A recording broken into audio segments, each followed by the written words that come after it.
What's up guys, and welcome to the speed test that I have never done before. The S9 Plus with the Android 9.0 Pie based One UI takes on the iPhone XS Max with its latest iOS 12.1.2 update. The Samsung Galaxy S9 Plus is about to be almost 1 year old, and it just got its biggest software update, which is the One UI, which is going to be the same UI you'll see on the Galaxy S10 family. So many new changes, the complete software experience is improved. I've already done my review on it, so take a look at the description for that video link. But it's time to check out the performance with the One UI on the S9 Plus against its main rival, the iPhone XS Max. So the iPhone XS Max obviously have a superior hardware compared to the Galaxy S9 Plus. We get a 7nm chip on the iPhone XS Max versus 10 here on the S9 Plus. So it's been a year of this phone compared to a couple of months of this phone, and still a very respectable score, I would say,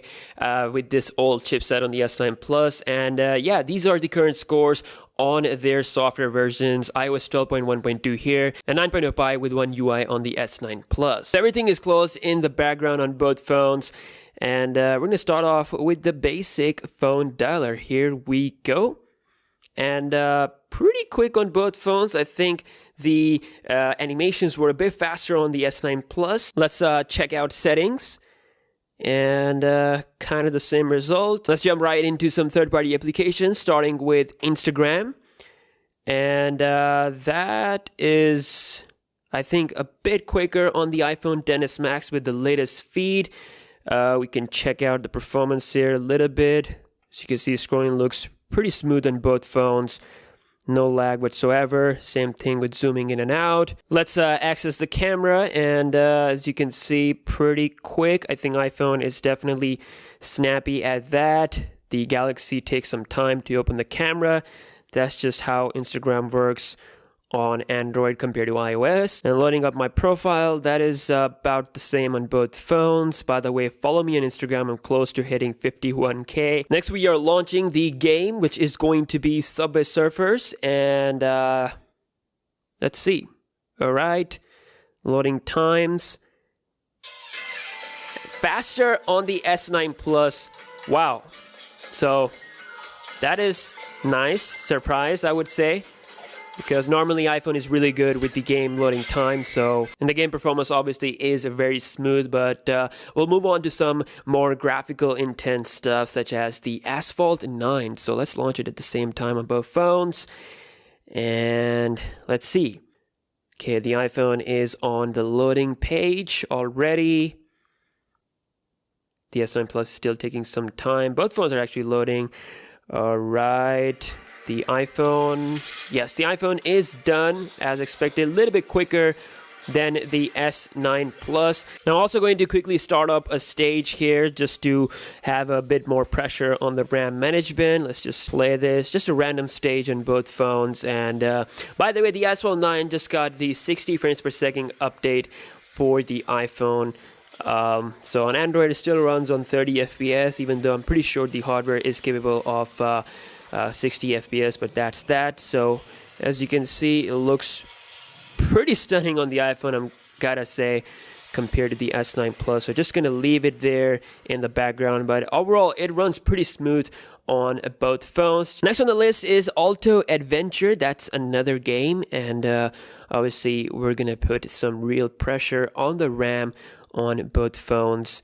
And the S9 Plus was really quick there. We had that Wi-Fi thing, but yeah, this one was really, really fast despite that, and it's done. So we're just gonna tap to start play. And this game runs also very smooth on both phones. So we're just gonna go back, Spotify, and it's faster on the S9 Plus. YouTube, faster on the S9 Plus. A bit of a different feed, but this one was faster here. If we check out the scrolling, looks pretty smooth on both phones. Next we have Facebook, and I think a bit quicker feed here on the iPhone compared to the Galaxy S9 Plus. But if we scroll down, scrolling looks pretty smooth on both phones, gotta say, no lag whatsoever. Next we have another game called as Pinout. and tiny bit faster on the iPhone XS Max. Next we have PS Express,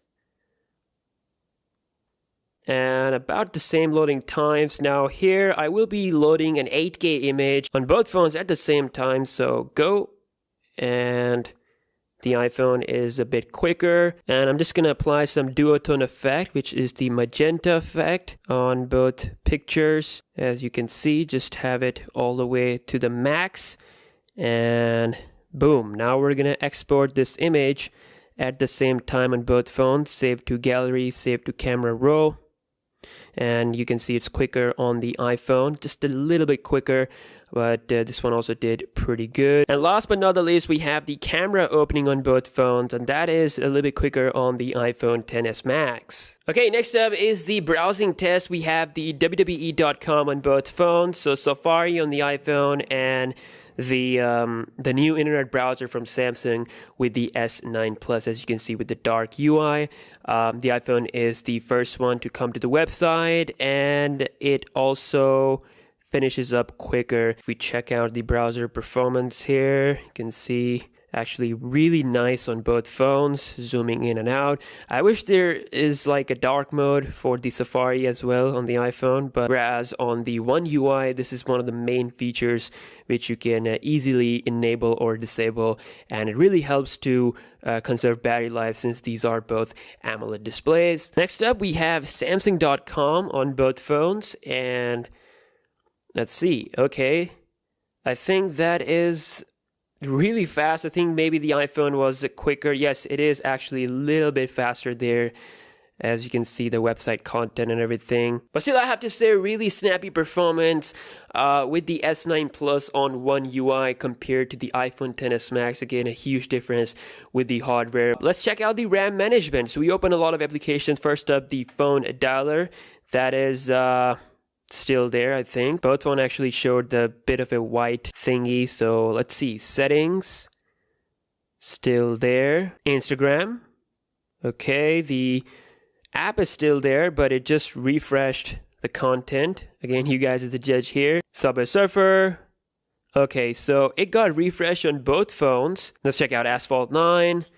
So the iPhone kept the Asphalt 9 in the memory. I think, yeah, it is refreshed. I can't really touch anywhere. So normally I would just open application, but this time I was actually in the game, so maybe that did something. So the Galaxy loaded up the app, but it is sort of stuck here on the iPhone. Some bug is happening here. Wow, so not a very good RAM management representation from both phones. So let's see, Alto Adventure, that is still there on both phones. Okay, so good stuff. Spotify, still there on the iPhone. And next we have Facebook, and that is also still there. Just refresh the actual feed. Next we have Pinout, and that is still there. So a few applications got refreshed on both phones.